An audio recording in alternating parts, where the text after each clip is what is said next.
క్రైస్తవ ఐక్యత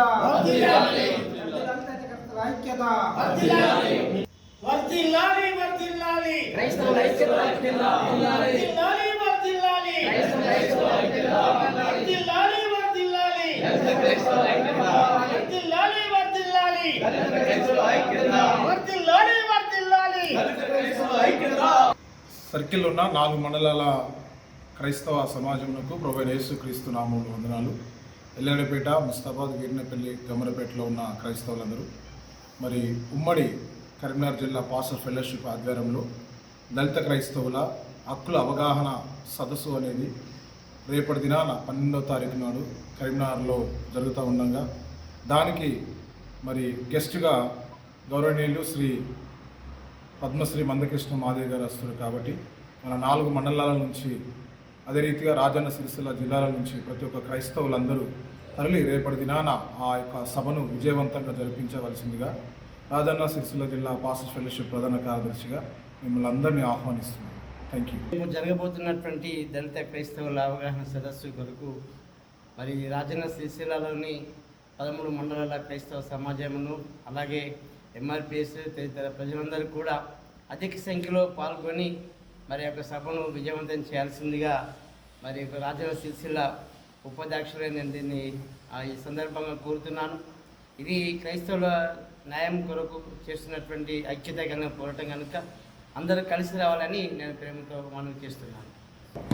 ఈరోజు ఎల్లారెడ్డిపేట మండల కేంద్రంలో రాష్ట్ర అసోసియేషన్ ఆధ్వర్యంలో రేపు జరగబోయే గౌరవ పద్మశ్రీ మందకృష్ణ మాదేవ్ గారి పిలుపు మేరకు దళిత క్రైస్తవ హక్కుల అవగాహన సదస్సుకు గౌరవ పద్మశ్రీ మందకృష్ణ వస్తున్న సందర్భంగా ఈ ఎల్లారెడ్డిపేట, వీర్నపల్లి, గంభీరావుపేట, ముస్తాబాద్ మండలం నుంచి వెళ్ళి అధిక సంఖ్యలో పాల్గొని మన హక్కుల కోసము పోరాడాలని తెలియజేసుకుంటున్నాను. కాబట్టి ఈ అవకాశము పాస్టర్లందరూ గ్రామాన చేరవేసి ప్రతి గ్రామం నుంచి వెళ్ళి అధిక సంఖ్యలో పాల్గొనేటట్టు మీరు అందరూ కృషి చేయాలని తెలుపుకుంటున్నాను.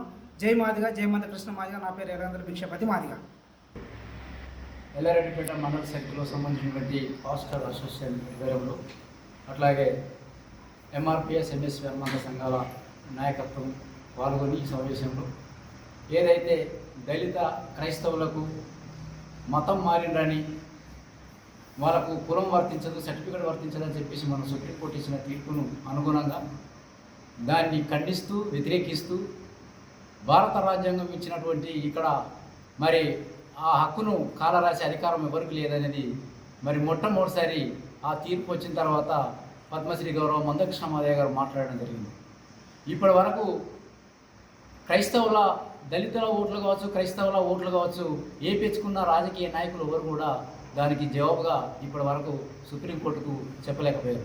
అందుకని ప్రజానాయకుడు, అణగారిన వర్గాల ఆశాజ్యోతి గౌరవ మందకృష్ణ మాదేవ్ గారు ఎట్టి పరిస్థితుల్లో దళిత క్రైస్తవులకు ఎందుకు వర్తించదు, మిగతా కులాలకు ఎందుకు వర్తించదని చెప్పేసి గట్టిగా ప్రశ్నించి దీన్ని దేశవ్యాప్తంగా ఉద్యమం చేయాల్సిన అవసరం ఉందని చెప్పేసి ఇటు దళిత క్రైస్తవులను ఏకం చేస్తూ, క్రైస్తవులందరినీ ఏకం చేస్తూ ఎంఆర్పిఎస్, ఎంఎస్పి దానికి అనుబంధంగా వాళ్ళకు మరి సపోర్ట్గా నిలబడే అవసరం ఎంతని చెప్పేసి పిలుపుంటే జరిగింది. అందులో భాగంగానే రేపు 12వ తారీఖు కరీంనగర్ ఇందిరా గార్డెన్లో మరి పెద్ద ఎత్తున కూడా పాస్టర్ అసోసియేషన్ ఉమ్మడి జిల్లా ఆధ్వర్యంలో జరుగుతున్నటువంటి ఆ యొక్క మీటింగ్కు ముఖ్య అతిథిగా గౌరవ మందకృష్ణ మాదేవ్ గారు వస్తున్నారు. ఈ రాజన్న సిరిసిల్ల జిల్లాలో ఉన్నటువంటి పాస్టర్లు అందరూ అట్లాగే మరి ప్రజాప్రతినిధులు, మన పెద్దలందరూ కూడా సంఘం పెద్ద వాళ్ళు కూడా మన క్రైస్తవ సోదరులు సోదరిమణులందరూ కూడా మన హక్కులను కాపాడుకోవడానికి మరి అన్నగారు వస్తున్నారు. కాబట్టి మనం తప్పకుండా రేపు రాబోయే రోజుల్లో మనకు పెద్ద ప్రమాదం జరగబోతుంది. కాబట్టి ఆ ప్రమాదాన్ని మనం ఎదుర్కోవాలనుకుంటే మనం ఐక్యతగా ఉండి రేపు భవిష్యత్తు మన పిల్లల భవిష్యత్తు కొరకు ఈ పోరాటంలో మనం భాగస్వామ్యం కావాలి. ఇటు ప్రేయర్ చేసుకుంటేనే ఒక గంట ప్రేయర్ చేయడం, ఒక గంట మనం ఈ యొక్క ఉద్యమాన్ని చేపట్టవలసిన అవసరం ఉందని చెప్పేసి మన సందర్భంగా కోరుతున్నాం. తప్పకుండా అందరూ వచ్చి పెద్ద ఎత్తున వచ్చి విజయవంతం చేస్తారని కూడా మీ అందరికీ విజ్ఞప్తి చేస్తున్నాం. జై మాదిగా, జై మందకృష్ణ.